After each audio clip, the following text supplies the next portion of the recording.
Hello everyone, welcome to our channel. इस video में देखेंगे एनएएस प्रश्न बैंक कक्षा 8 के विषय हिंदी के टॉप मोस्ट 20 क्वेश्चंस। इससे पहले हमने पार्ट फर्स्ट में टॉप मोस्ट 20 क्वेश्चन किए थे।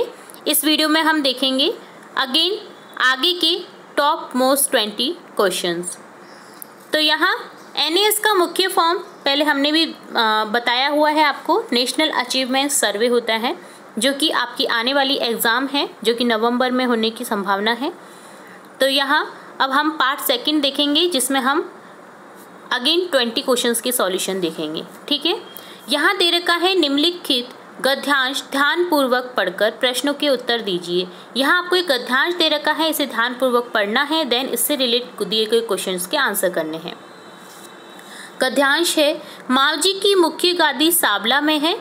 मावजी के बाद उनकी पुत्र वधू जनकुंवरी गादी पर बैठी। वह लगभग 80 साल तक गादीपति रही। उन्होंने ही हरि मंदिर बनवाया था। कहा जाता है कि यह वह स्थान है जहां मावजी महाराज बैठकर अपनी साधना करते, बांसुरी बजाते और गाय चराते थे। बेनेश्वर टापू पर वागड़ क्षेत्र के लोगों ने ब्रह्मा जी का मंदिर भी बनवाया है। इस प्रकार यहाँ त्रिदेव ब्रह्मा विष्णु महेश के मंदिर है।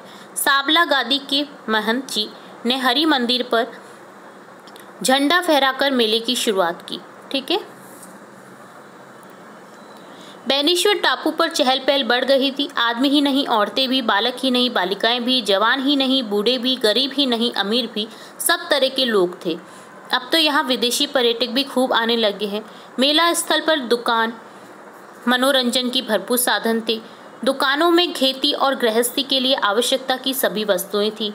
वहाँ बच्चों के लिए गुब्बारे, खिलौने, धनुष, तीर, झूले, चक्री, सर्कस, मदारी, जादू के खेल भी थे। सब उनका आनंद ले रहे थे। मेले में पुलिस विभाग के कर्मचारी और बालचर अपनी सेवाएं दे रहे थे। ठीक है, इस तरह से गद्यांश है। तो अब देखते हैं क्वेश्चन 21 क्वेश्चन है, मावजी की मुख्य गादी स्थित है। कहाँ स्थित है मावजी की मुख्य गादी? मुख्य गादी है साबला, जो कि कहाँ है? बेनेश्वर में। ठीक है, तो यहाँ कहाँ आंसर क्या हो जाएगा हमारा? साबला। ठीक है, 22 है क्वेश्चन, हरि मंदिर किसने बनवाया? हरि मंदिर किसने बनवाया था? ऑप्शन है जनकुंवरी जी ने। ठीक है, जो कि मावजी की पुत्र वधू थी। 23 क्वेश्चन है, बेनेश्वर में चहल पहल बढ़ने का क्या कारण था? वहाँ सर्कस हो रहा था, वहाँ मेला चल रहा था, मनोरंजन हो रहा था। तो यहाँ आंसर लिखेंगे वहाँ मेला चल रहा था। ठीक है, 23 का आंसर करेक्ट हो जाएगा। वहाँ मेला चल रहा था, इसलिए चल पहल बढ़ने का ये मुख्य कारण है वहाँ। 24वां है, बच्चे मेले का आनंद कैसे ले रहे थे? बच्चे मेले का आनंद ले रहे थे गुब्बारे व खिलौने लेकर, मदारी जादू के खेल देखकर, झूले चक्री सर्कस से, उपयुक्त सभी से। तो यहाँ आंसर करेक्ट हो जाएगा उपयुक्त सभी से। 25 क्वेश्चन है, त्रिदेव किसे कहा है? ब्रह्मा विष्णु महेश को कहा है? तो उपयुक्त सभी आंसर करेक्ट हो जाएगा, ऑप्शन द। नेक्स्ट क्वेश्चन 26वां है, निम्नलिखित में किसका मेल सही नहीं है? वागड़ के क्षेत्र द्वारा ब्रह्मा जी मंदिर का निर्माण, साबला क्षेत्र के द्वारा मावजी की मुख्य गादी, बेनेश्वर मेले की शुरुआत जनकुंवरी द्वारा, मेले की शुरुआत हरि मंदिर पर झंडा फहराकर।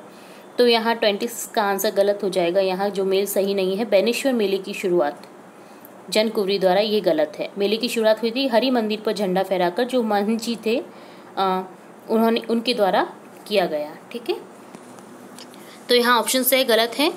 27 है, कौन सा शब्द बहुवचन है? गाय, टापू, कर्मचारी, धनुष। तो यहाँ करेक्ट हो जाएगा ऑप्शन ए, गाय। नेक्स्ट 28वां क्वेश्चन है, बालक का स्त्रीलिंग शब्द है बालिका। ठीक है, तो यहाँ आंसर ए करेक्ट हो जाएगा। नेक्स्ट 29वां क्वेश्चन है, हरि मंदिर शब्द में समास है। हरि मंदिर में समास कौन सा होगा? समास होगा ऑप्शन बे, तत्पुरुष समास, हरि का मंदिर। ठीक है, तो इसलिए यहाँ तत्पुरुष समास होगा। नेक्स्ट 30वां क्वेश्चन है, जवान, बूढ़े, गरीब, अमीर, देशी, विदेशी आदि शब्द हैं। क्या है ये? तो ये शब्द हैं विलोम शब्द। जवान का बूढ़े, गरीब का अमीर, देशी का विदेशी। ठीक है, ये सभी क्या है? विदेशी शब्द है, विलोम शब्द हैं तो यहाँ ऑप्शन बी करेक्ट हो जाएगा। नेक्स्ट हमें अगेन एक गद्यांश दे रखा है जिसे ध्यानपूर्वक के पढ़कर हमें नीचे दिए गए क्वेश्चंस की आंसर करने हैं। तो गद्यांश है, बदलू मणिहार था, चूड़ियाँ बनाना उसका पैतृक पेशा था और वास्तव में वह बहुत ही सुंदर लाख की चूड़ियाँ बनाता था। उसकी बनाई हुई चूड़ियों की खपत भी बहुत थी। उस गांव में तो सभी स्त्रियां उसकी बनाई चूड़ियाँ पहनती ही थी। आसपास के गांव के लोग भी उससे चूड़ियाँ ले जाते थे, परंतु वह कभी भी चूड़ियों को पैसों से बेचता न था। ठीक है, तो उसका अभी तक वस्तु विनिमय का तरीका था और लोग अनाज के बदले उससे चूड़ियाँ ले जाते थे। बदलू स्वभाव से बहुत सीधा था। मैंने कभी भी उसे किसी से झगड़ते नहीं देखा। हाँ, शादी विवाह के अवसर पर वह अवश्य जिद पकड़ लेता था। जीवन भर चाहे कोई उससे मुफ्त चूड़ियाँ ले जाए, परंतु विवाह के अवसर पर वह सारी कसर निकाल लेता था। आखिर सुहाग के जोड़े का महत्व ही और होता है। मुझे याद है मेरे मामा के यहाँ किसी लड़की के विवाह पर जरा सी किसी बात पर बिगड़ गया था और फिर उसको मनाने में लोग लग गए थे। विवाह में इसी जोड़े का मूल्य इतना बढ़ जाता था कि उसके लिए उसकी घरवाली को सारे वस्त्र मिलते, ढेरों अनाज मिलता, उसको अपने लिए पगड़ी मिलती और रुपए जो मिलते सो अलग। यदि संसार में बदलू को किसी बात से चिढ़ थी तो वह थी कांच की चूड़ियों से। तो ये आपकी लाख की चूड़ियों चैप्टर से लिया गया है गद्यांश। आपने चैप्टर तो पढ़ा ही होगा लाख की चूड़ियाँ। अगर नहीं पढ़ा है तो आप डिस्क्रिप्शन बॉक्स में जाकर के उस चैप्टर को रीड कर सकते हैं, समझ सकते हैं और उसके सभी क्वेश्चन एंड आंसर्स हमने बता रखे हैं, तो वो भी आप समझ सकते हैं। ठीक है, अब स्टार्ट करेंगे 31 क्वेश्चन से। 31 क्वेश्चन है इसी गद्यांश से रिलेट है। बदलू चूड़ियाँ बनाता था। कैसी चूड़ियाँ बनाता था बदलू? कांच की, लाख की, प्लास्टिक की, मेटल की। तो यहाँ आंसर करेक्ट हो जाएगा ऑप्शन बी, लाख की चूड़ियाँ। नेक्स्ट क्वेश्चन है वस्तु विनिमय से आशय है वस्तु के बदले रुपए, रुपए के बदले अनाज, अनाज के बदले रुपए, एक वस्तु के बदले दूसरी वस्तु। तो यहाँ आंसर करेक्ट होगा वस्तु विनिमय होता है एक वस्तु के बदले दूसरी वस्तु। जैसे बदलू जो है लाख की चूड़ियों के बदले में दूसरी वस्तु लेता था, जैसे अनाज ले लेता था और भी वस्त्र ले लेता था। इस तरह से वस्तु विनिमय इसे कहा जाता है। 33 क्वेश्चन है वह चूड़ियों के बदले क्या लेता था? चूड़ियों के बदले लेता था वस्तुएं और अनाज। ऑप्शन बी करेक्ट हो जाएगा। नेक्स्ट क्वेश्चन 34 है चूड़ी बनाने वाले को कहते हैं रंगरेज, मणिहार, सुनार, लोहार। चूड़ी बनाने वाले को कहते हैं मणिहार। ठीक है, तो यहाँ ऑप्शन बी करेक्ट हो जाएगा। नेक्स्ट क्वेश्चन 35 है सुहाग के जोड़े से आप क्या समझते हैं? सुहाग के जोड़े से वधू के द्वारा जो पहने जाने वाले वस्त्र होते हैं वो सुहाग का जोड़ा कहलाता है। ठीक है, 36 क्वेश्चन है बदलू स्वभाव से कैसा था? झगड़ालू, जिद्दी, सीधा, कठोर। यहाँ आंसर करेक्ट हो जाएगा सीधा। बदलू स्वभाव से सीधा व्यक्ति था। नेक्स्ट क्वेश्चन 37 है निम्न में से कौन सा क्रिया शब्द नहीं है? शादी विवाह, मिलना, बनाना, बेचना। तो सब में ना आ रहा है, बै से दे में, तो ये क्या है? क्रिया शब्द है। जबकि शादी विवाह एक युग्म शब्द है जिसे हम यहाँ एक क्रिया शब्द नहीं मानेंगे। तो यह है ऑप्शन ए गलत हो जाएगा यहाँ, मतलब यहाँ टिक कर देंगे ए को, शादी विवाह जो कि क्रिया शब्द नहीं है। नेक्स्ट क्वेश्चन है बदलू को विवाह के जोड़े के बदले कौन सी वस्तु नहीं मिलती थी? घरवाली के लिए वस्त्र, बहुत सारा अनाज, पगड़ी व रुपए, सोने की घड़ी।